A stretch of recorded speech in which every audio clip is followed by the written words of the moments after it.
네, 안녕하십니까. 증시 에즈이즈 투비 위클리 2019년 5월 27일 버전입니다. 지난주 선진국은 마이너스 0.69, 신흥시장 마이너스 0.84, 코스피 마이너스 0.49, 코스닥 마이너스 3.36입니다. 지난주 증시 봐볼게요. 아시겠지만 미중 무역 분쟁 관련된 것들이 있고요. 그리고 페드 위원 연설, 경제 지표 등이 있었습니다. 화웨이에 대한 제재로 지금 격화가 되고 있죠. 미중 무역 분쟁은 당분간 강대강 구조가 고착화되는 양상입니다.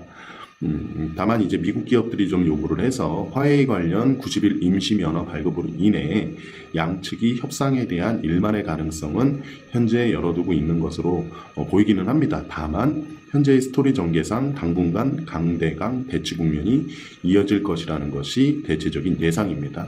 일본이라든가 기타 등등 뉴스 보시면 아시겠지만 화웨이를 계속 전체를 놓고 있는 거죠, 현재. 그런 상황이고요. 그러면서도 이제 트럼프 대통령이 이제 화웨이 관련이 미중 무역 협상의 한 의제가 될 수도 있다는 말을 했습니다. 그러니까 사실은 정당성은 없죠. 근데 이제 이게 패권 전쟁 아니겠습니까? 그래서 그거에 대한 일환임을 실토를 하기도 하였습니다. 사실은 화해는 핑계인 거 우리가 모르는 사람이 누가 있어요. 그죠? 근데 이제 힘 대결로 가는 거니까 그렇게 좀 보시면 될 것 같습니다. 페드 의사록과 위원들의 연설을 좀 종합해 봤는데요. 현재로서는 전혀 금리를 추가 인하하는 것은 고려하지 않는 것으로 좀 나타나 있습니다. 예, 그래서 일단은 그렇게 좀 보시면 좋을 것 같고요. 다만 이제 미국의 5월달 마켓 제조업 및 서비스업 PMI가 시장 예상치를 하회를 했어요. 많이 하회를 했죠. 그래서 미중 무역 분쟁에 대한 우려감이 시장을 짓눌렀고요. 다만 이제 이것이 향후 통화 정책에 대한 어떤 변화를 일으키는 불씨가 되지 않겠느냐 라고 좀 보여질 겁니다. 그래서 향후에 이제 관련해서 좀 계속 살펴보셔야 될 것 같고요. 연준이나 이런 사람들 얘기하는 거. 어쨌든 근데 이제 시장은 점차 미중 무역 분쟁 고착화에 적응을 해가는 모습입니다. 트럼프 트위터 이후 올라갔던 빅스 지수가 최근에 강대강 국면에도 불구하고 점차 하락을 하고 있고요.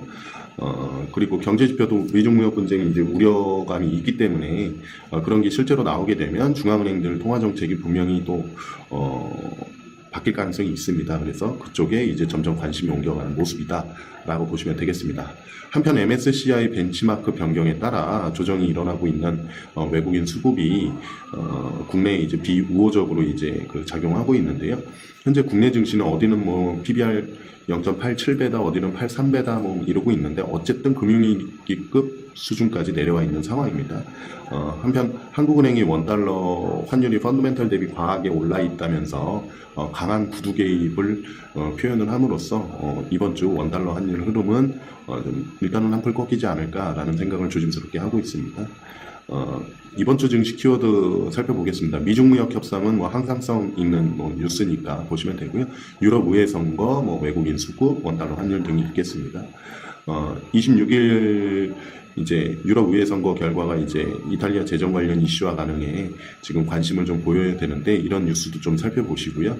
테레사 메이 총리가 이제 사퇴를 한대요. 그래서 조금 이슈가 있을 수 있으니까 좀 살펴보시기 바라겠습니다. 그리고 이제 유럽의 ECB 통화 완화 정책이 이제 구체화되고 있다는 소식이 있기 때문에 관련돼서도 좀 살펴보시고요. 국내 증시는 PBR 기준으로는 하방 지지선 역할은 좀 가능할 것 같습니다. 다만 이제 커 기준, 그러니까 벌어들이는 거 기준, PBR은 자산 기준이잖아요, 그죠? 그래서 벌어들이는 거 기준 상방향 모색에는 아무래도 반도체 경기 턴어라운드 확인이 필요할 겁니다. 그래서 그 궤를 같이 할 것으로 보여져서 2, 3개월 정도 시간이 필요하다라고 좀 보여집니다. 그래서 그렇게 좀 보시면 될 것 같고, 이건 좀 이따 또 한 번 더 말씀을 드릴 거예요.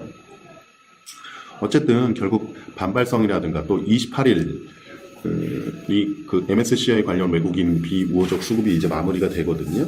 여러 가지 얘기들이 있는데 어쨌든 28일을 기점으로 해서 29일부터는 상황이 나아질 거다라고 하는 데도 있습니다.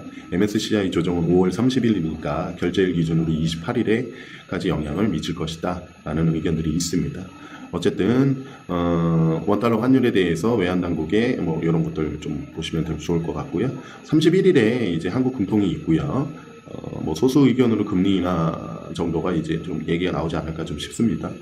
그리고 중국 PMI 지표에 관심을 좀 가지셔야 되는데 지금 이미 부진할 것으로 예상이 되고 있는데 만약 더 부진하다면 중국 경제 당국의 스탠스 전환을 기대케 하는 요인이지 않을까 싶습니다.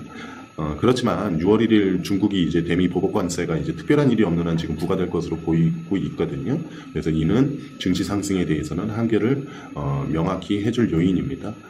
그리고 마지막으로 비우호적 외국인 수급에 더하여 기관들의 매도세가 지금 극심한데요. 종목별로는 과도한 주가 하락과 더불어 빈집들이 속출하고 있습니다. 거꾸로 이를 주요한 기회의 영역으로 좀 보시는 것이 바람직하다라는 의견이고요.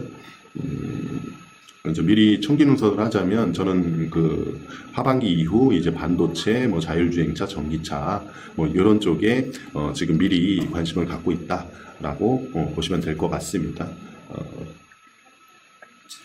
기존에 이제 아주 크게 보는 애들은 그대로 계속 가는 거고요. 그렇게 보시면 되고요. 어쨌든 특히 외국인 비중이 줄지 않았는데 기관들의 비중이 수직 하락한 것들 중에 하반기 이후 큰 수익률 기대 요인이 있을 것으로 좀 사료가 됩니다. 종목명은 여기서 얘기는 하진 않겠는데 얘기할까요? 전기차, 자율주행차 그쪽 부품업체 중에는 우리산업이라든가 이런 것들 좀 살펴보시면 상당히 지금 매력적인 구간에 와 있다라고 좀 보여집니다. 그리고